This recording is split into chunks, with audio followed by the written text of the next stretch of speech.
I woke to silence and the soft hum of the refrigerator down the hall. 7:48 a.m. Light filtered through the linen curtains, pale and indifferent. I lay still. No text. No missed call. No email. I padded to the kitchen.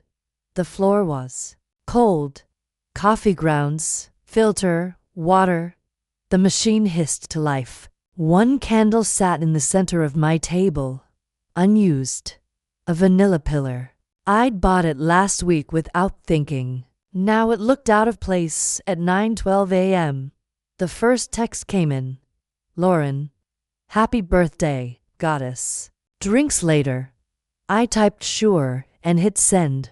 At 11:45 a.m., a florist delivery went to apartment 5C. I heard the knock. Not mine. At 1:03 p.m. I opened Instagram. Elaine had posted a photo. Her by the pool in Palm Springs. A glass of white wine. Captioned, "Deserved this." I stared at it for exactly 6 seconds. Then I closed the app. At 4:17 p.m., my phone finally lit up. Elaine. Darling. Happy Thursday. Her voice sparkled. I let it play for 2 seconds before I answered.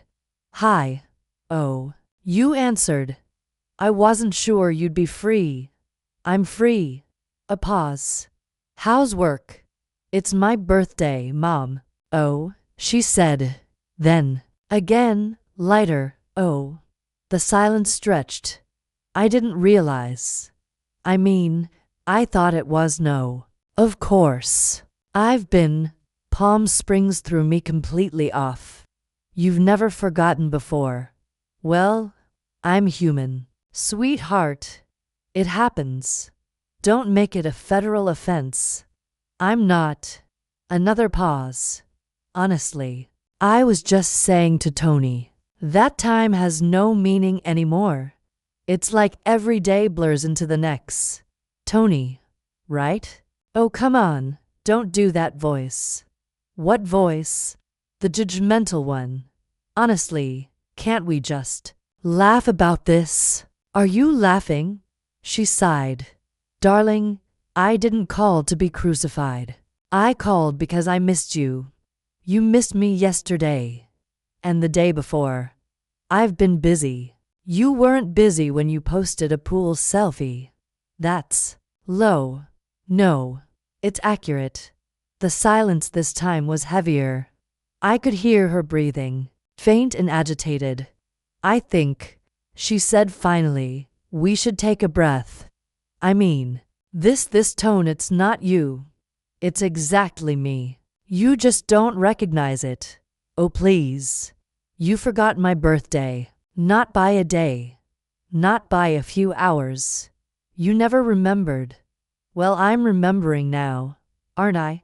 No. You're reacting. She gave a short laugh, brittle and defensive. Well, excuse me for not being perfect. I never needed perfect. I needed present. Oh, don't be dramatic. I'm not being dramatic. You're 37, for God's sake. I know exactly how old I am. Then act like it. Silence. The kettle on the stove started to whistle. I let it. She didn't comment. I didn't call to fight, she said, gentler. I really didn't. But you didn't call to remember either. I said I'm sorry. No, you didn't. You said oh. Then you blamed Palm Springs. I'm not going to be punished for one mistake. This isn't one mistake. She inhaled. So now we're doing history. We're doing patterns. Oh my God. A short bark of laughter. You're just like your father. There it is. What? The comparison you always reach for when you feel cornered. She went quiet. I'm not like him. I said. He left. I stayed. With you. Year after year. You make it sound like a sentence. It felt like one. Sometimes. I gave you everything I had. No. You gave me everything that fit your narrative. The rest, you kept for yourself. That's not fair. Neither is forgetting your only child's birthday. Her breath hitched. I almost softened, almost. Well, she said quietly, I suppose there's nothing I can say that would make this better. There isn't. Then what do you want? I don't want anything. Liar. I smiled, but she couldn't see it. I mean it, I said. I just wanted you to hear it. What?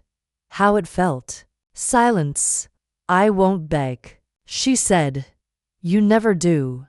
I'll call again tomorrow. Maybe you'll be in a better mood. Maybe I won't answer. Another pause. Is that a threat? It's a possibility. Well, happy birthday. Anyway, I hung up first.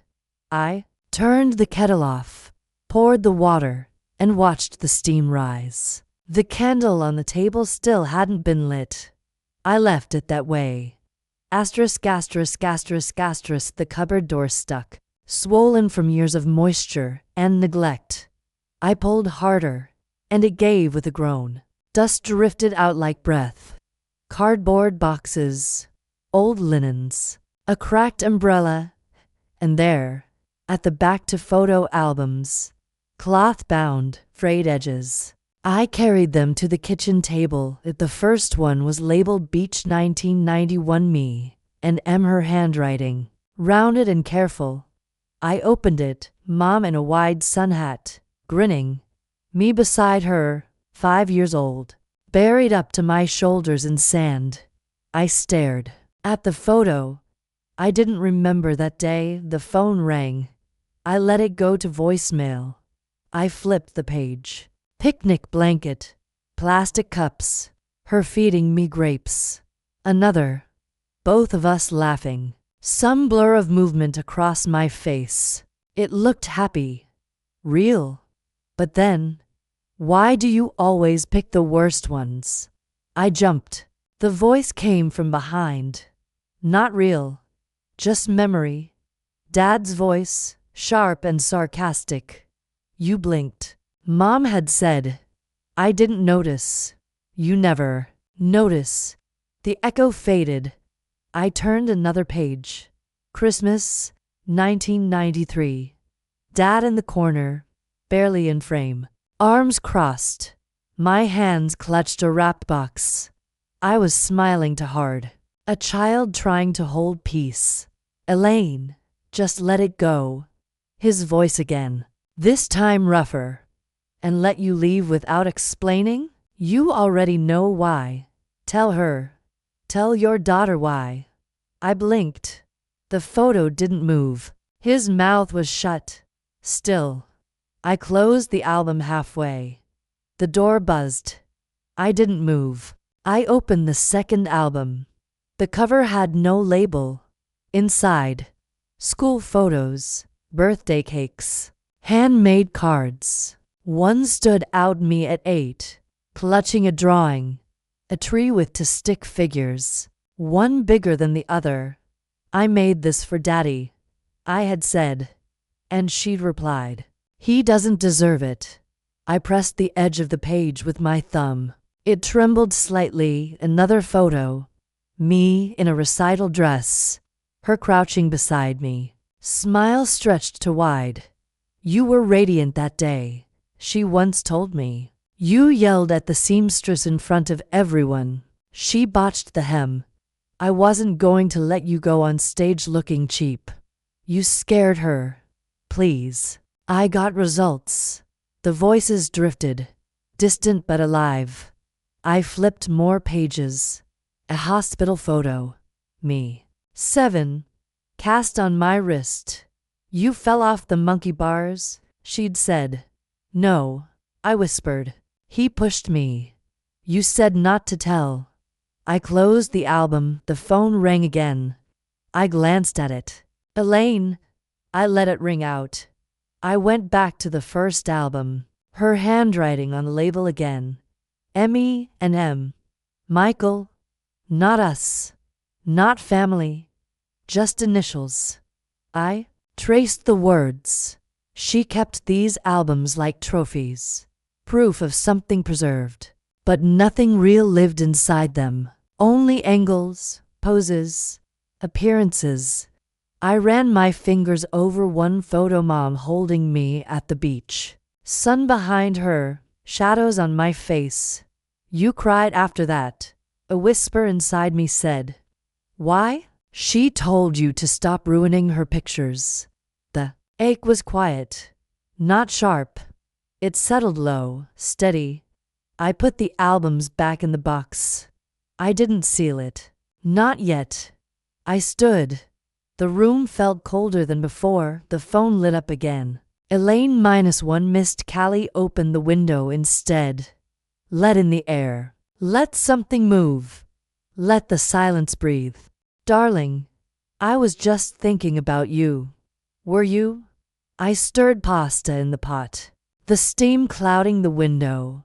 Well, maybe not this exact second, but close enough. What's the occasion? No occasion. You sound calm. Are you calm? I'm always calm. Not always. Remember that Christmas when I got you the blue coat instead of the green? You gave the green one to your assistant. Oh, don't start. I'm not starting anything. Just calling. Well, I'm glad you did.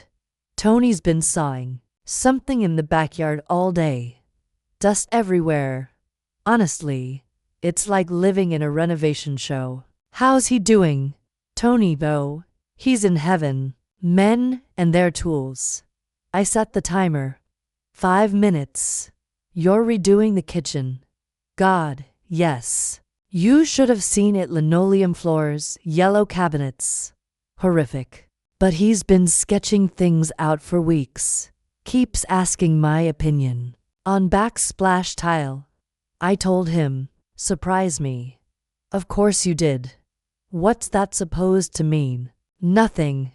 You've never been much for decisions. Excuse me. You like to float. She laughed, sharp. That's rich coming from someone who analyzes everything to death. You used to say that like it was a compliment. Well, now I'm saying it like it's exhausting. I pause. The water hissed against the pot's lid. I didn't call to argue. Then why did you call? To hear your voice. Well, she said. Voice light again. Here it is. How does it sound? Tired. Oh, stop. You sound busy, I mean. With Tony. With backsplash tiles. She exhaled. I've been meaning to reach out. It's just time flies, doesn't it? Apparently. You know, sometimes. I look up and it's already Friday. I don't know how that happens. It was Friday 5 days ago. Ha. See. Exactly. You said you were just thinking about me. I was. And still. Nothing? What are you fishing for? Nothing. Then don't be coy. I'm not. She went quiet. I drained the pasta, slowly. Okay, she said. I'm sorry if I've been distracted. The house has been a handful. I didn't say anything was wrong. You're implying it. No. I'm observing. Well, observe this. I love you. You do. Yes. Even when you're prickly. You forgot my birthday. A beat. What? You didn't say anything. You didn't even notice. Oh, she said. And then, softer. Oh, I waited. Just to see. I thought God. I thought it was next week. No. I had it written down. Clearly. Don't do that. Do what? Make it sound intentional. It wasn't. I didn't say it was. You're twisting everything I say. No. I'm just listening carefully. She sighed. I'm sorry. Really. I didn't mean to forget. You didn't forget. Palm Springs. That's unfair. You posted about it. It was one post. It was a celebration. She hesitated. I didn't realize it would hurt you this much. It didn't hurt. Then what? It clarified. What does that mean? Exactly what it sounds like. Darling, you're being cryptic. No, I'm being careful. With me? Yes. Why? I paused. Because I don't trust you. What? I don't trust that you see me when you look at me. You remember me in pieces that serve you. You use warmth like olive oil just enough to make things slide easier. That's cruel. It's accurate. I've loved you every day of your life, but not every year. And not this week. She was quiet again. A door creaked in the background. Who are you talking to? Tony asked, muffled. My daughter, she said. Then louder. She's upset with me. She'll get over it. Tony called. I hung up. I sat down at the table. Let the pasta go cold. Let the silence tell me everything she wouldn't. Asterisk, asterisk, asterisk, asterisk, asterisk. I started with the emails. Not out of sentiment, but precision. Can you forward the one where she asked you to book her flight to Napa? Lauren asked, sipping her tea. There were two, I said. One for the booking, one for the seat upgrade she said I owed her. Jesus. Why do you still have these? I don't delete things I might need later. Lauren looked at me. Do you think you need them now? I think I need to know what happened. Not how I felt about it. Just the facts. She didn't argue. She never did when I spoke in that tone. I opened a spreadsheet and titled it Letter of Requests and Absences, Row 1. Date, Row 2. Her ask, Row 3. What she forgot. By midnight, I had 17 rows. Some were small, some weren't. 3 days earlier, Maya leaned back in her chair, legs crossed. You seem methodical, she said. I'm not angry. I didn't say you were. I just want clarity. Clarity is rarely emotional, but you're speaking like someone preparing a case. I'm not taking her to court. No, Maya said, but you're building something. That's clear. Do you remember when I had bronchitis? I asked Lauren, phone to my ear, cursor blinking on line 20. Which time? College. Sophomore spring. Oh yes. You missed midterms. I brought you soup. She didn't call. Wait, not at all. She emailed. Asked if I was still planning to fly to Denver for her wedding fitting. Said, hope you're better by then. Lauren was quiet.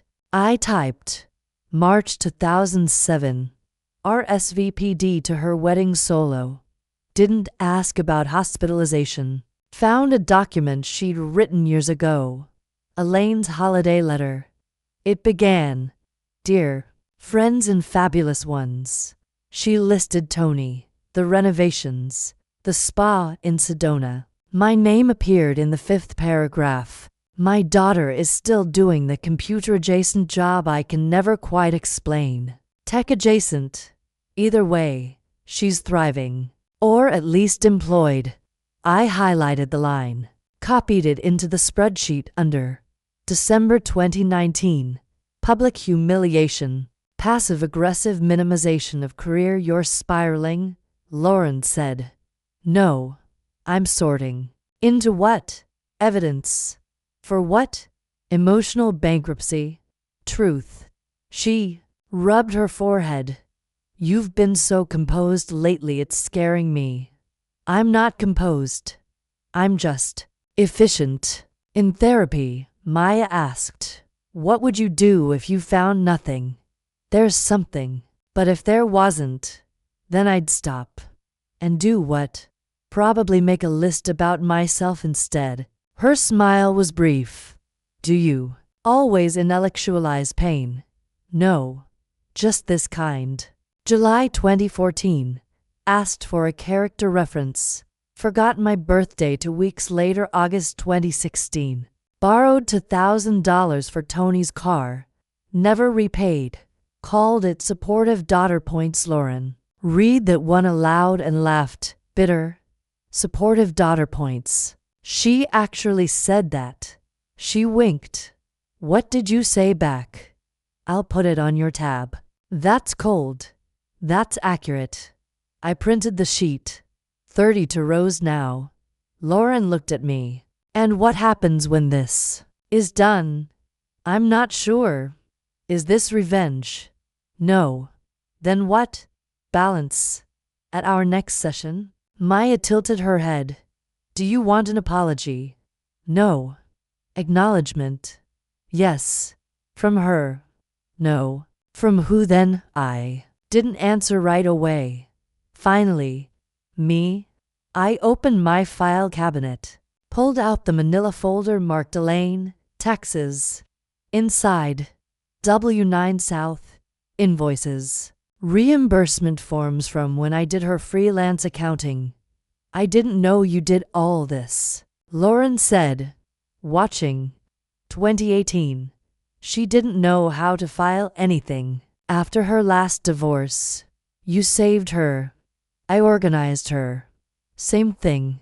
I scanned the forms, wrote another row. April 2018. Filed her returns. Claimed I just like numbers. When she told friends she's not a monster, Maya said, I didn't say she was. But you're talking like someone collecting war crimes. War crimes have intent. This was ambient. That's what's so dangerous about it. Lauren texted. Drinks Friday still on? Or are you going to be elbow deep in evidence bags? I replied, both. The last item on the sheet. May 2020. Forgot my layoff. Sent a link to an article titled The Gift of Reinvention. Lore read it. Blinked. She sent that 2 hours after I told her. Was it meant as encouragement? I think it was meant as not thinking. I printed the final version. 41 entries. Black ink. No emotion. I slid it into a new folder. Labeled it Truth. Filed it under T********. I'm so glad you came, Elaine said, brushing a stray hair from her cheek as she opened the door. You look efficient. Thanks, I said. That's what I was going for. The smell of rosemary and lemon floated from the kitchen. Her dress was linen, pale blue, like something off a coastal catalog page. She took my coat and whispered, Be nice. Carla's sensitive, and Jonah thinks he's hilarious. Sounds promising.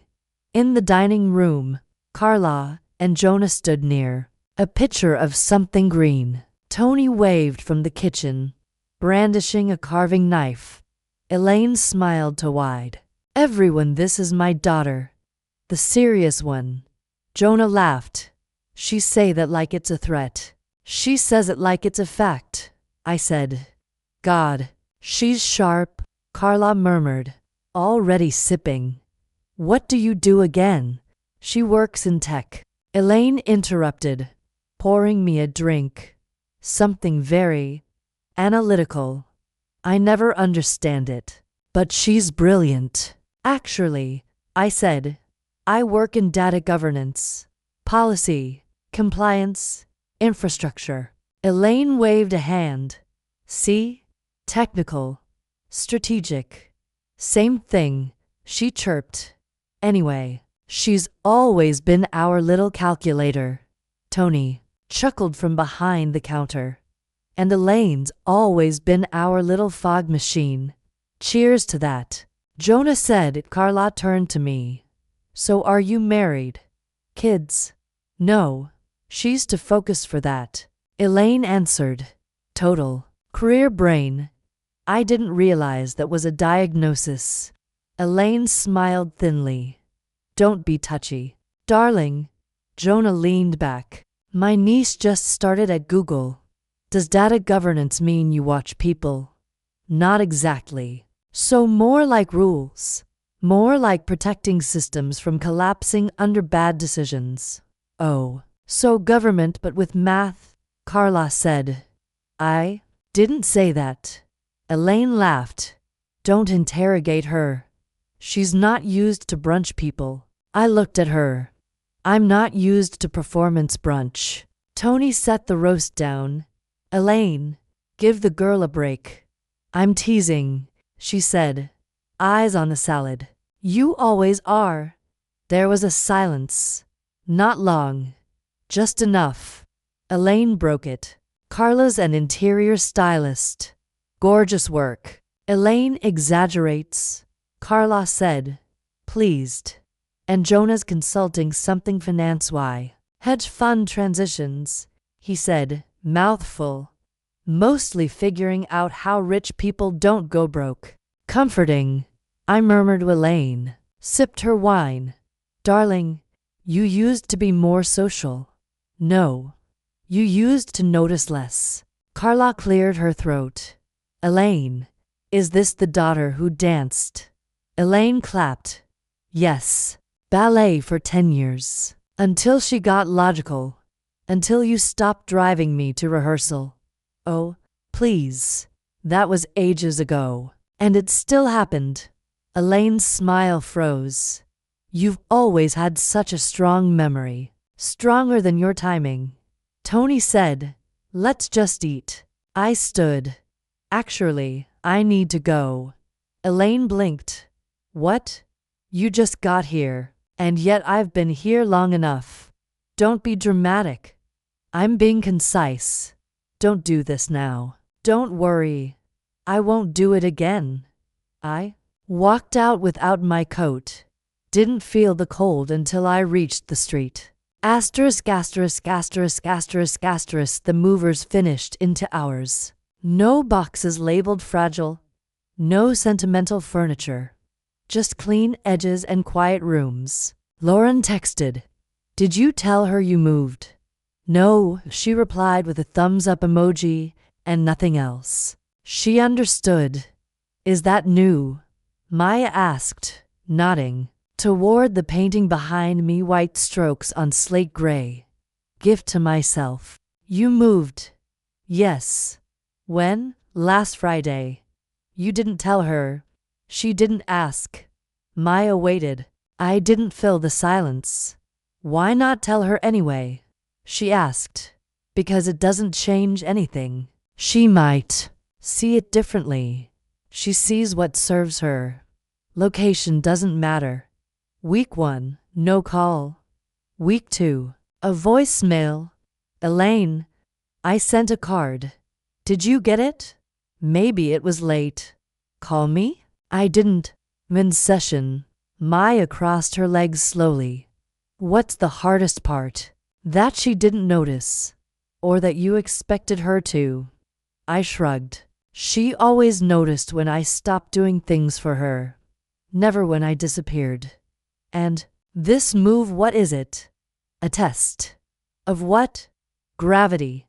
On a cold Thursday, Lauren brought wine. She still hasn't called. One voicemail. No follow-up. What was the card for? No idea. I didn't get it. Lauren leaned back. You're not even tempted to reach out. No, not even a tiny, masochistic flicker. I looked at her. If someone only sees you when you light yourself on fire, stop offering matches. Maya said, you sound resolved.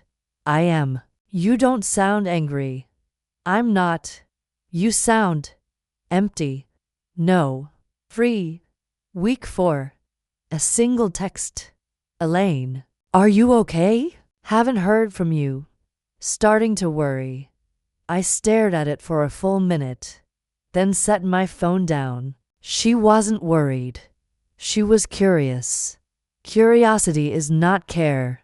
You're changing the equation, Maya said. By subtracting. No. By refusing to solve it for her anymore. I bought blackout curtains. A new rug. Started sleeping through the night. Not once did I wonder if she was missing me. That was the clearest sign yet. I had left, and this time, I wasn't coming back. Asterisk, asterisk, asterisk, asterisk. The tiles under my feet shimmered in the morning light. Blue and white, cracked in places, like a mosaic learning to survive its own history. I walked slowly. No destination, just movement. Bom dia. Anna smiled from behind the desk as I passed through the lobby. Her accent was soft, almost musical. Bom dia, I echoed. She tilted her head. Plans today? None, I said. That's the point. Her smile deepened. Freedom. Yes. At the cafe near the plaza, I sat alone with espresso and a small custard tart. A waiter placed a single yellow flower in the vase at my table. No one joining you? He asked. No.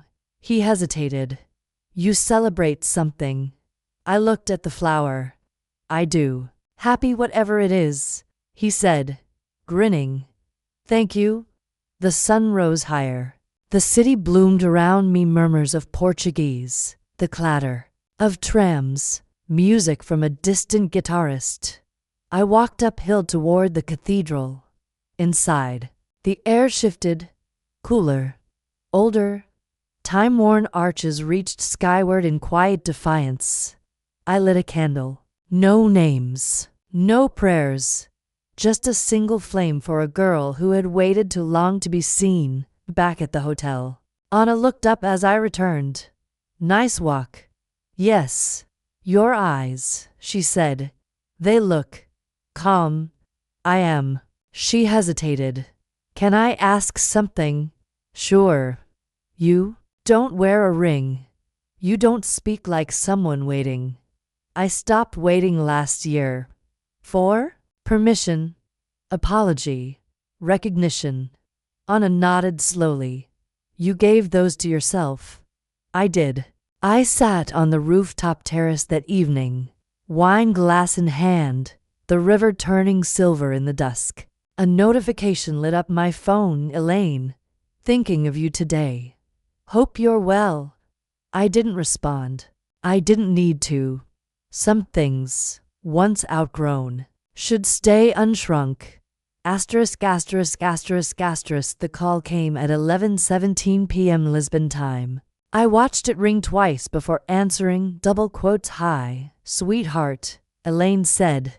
It's late there, isn't it? Yes. I wasn't sure if you'd pick up. You called. I did. A pause. I've been meaning to call. I know. She laughed lightly. Time got away from me. It usually does. Another pause. So, how are you? I'm fine. Busy? Not really. She waited.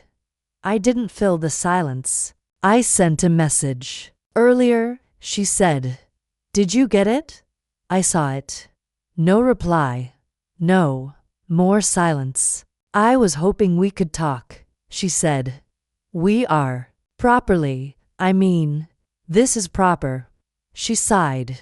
You always know how to make a person feel small. No. I've just stopped making people feel big when they don't deserve it. That's cruel. It's clean. You're still angry. No. I said. I'm finished.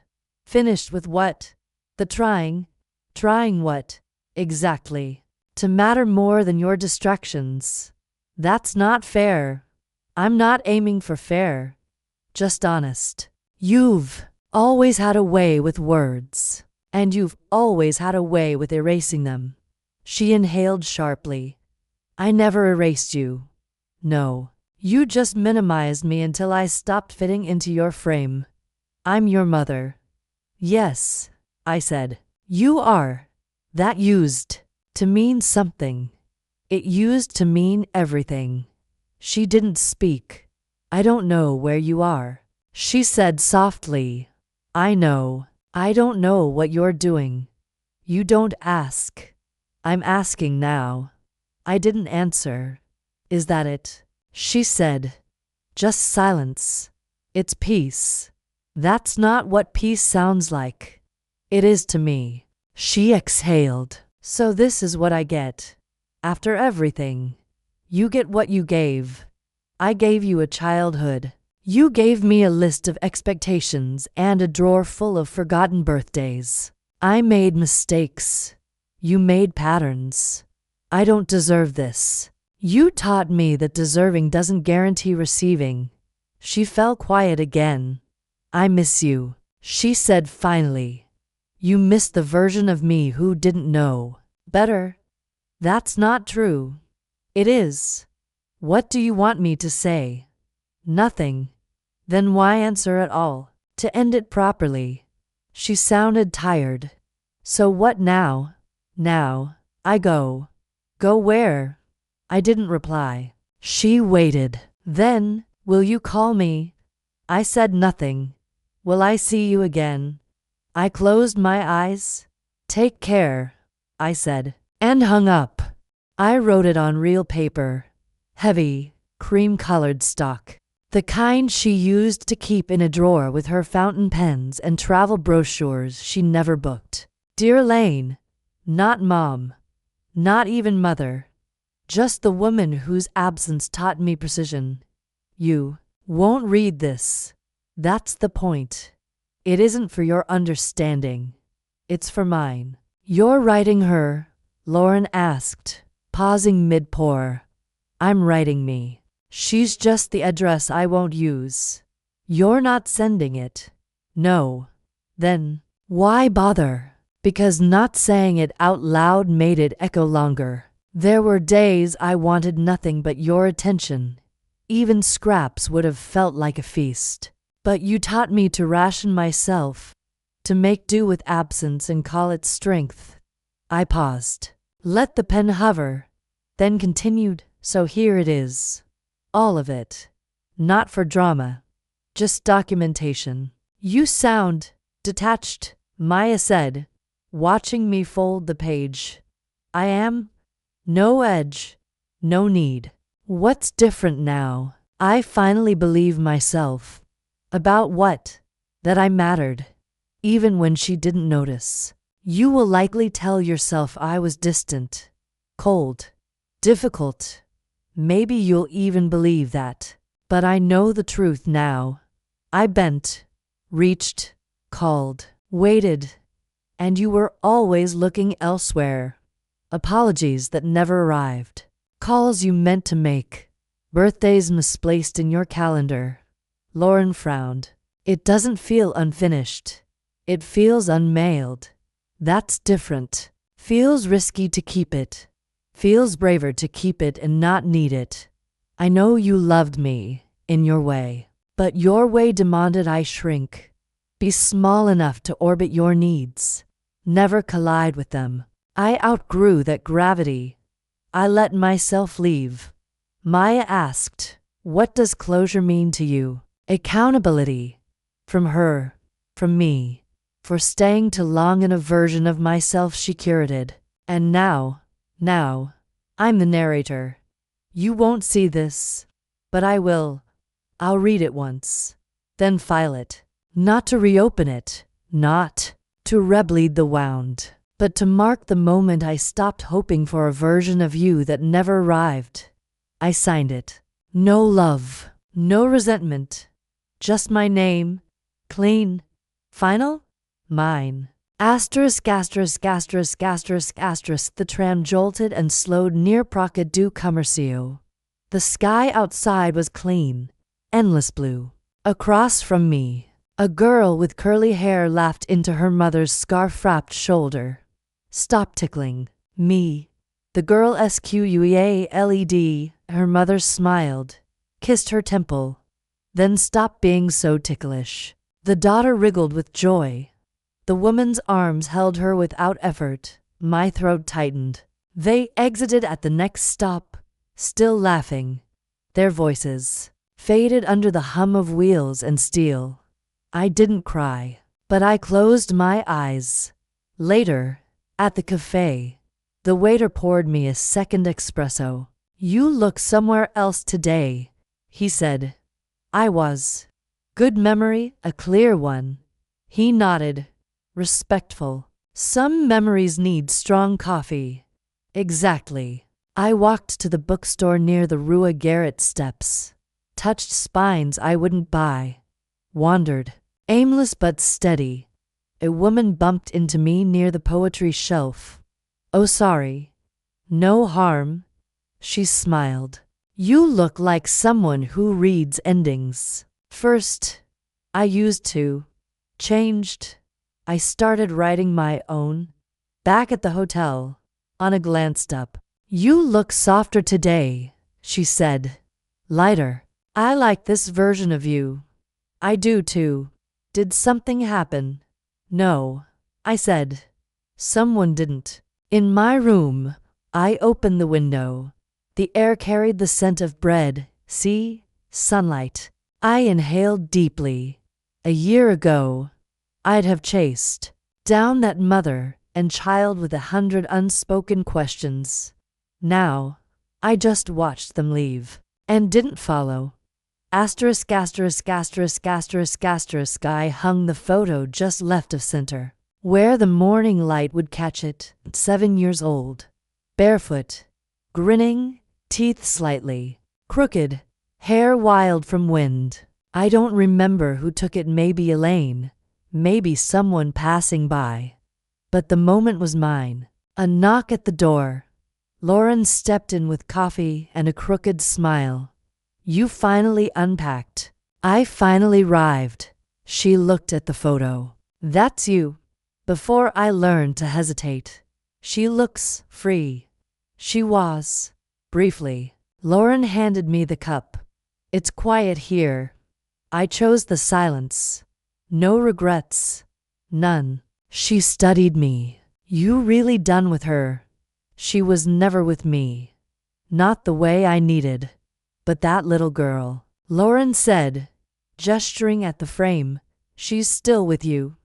"Now she is. You forgive her." "She didn't do anything wrong." Lauren nodded slowly. "Then maybe it's over." "No," I said. "It's just beginning." When she left, I stood in the doorway alone. The photo glowed in the slant of sun. Not a relic, not a wound, just a girl I promised not to abandon again.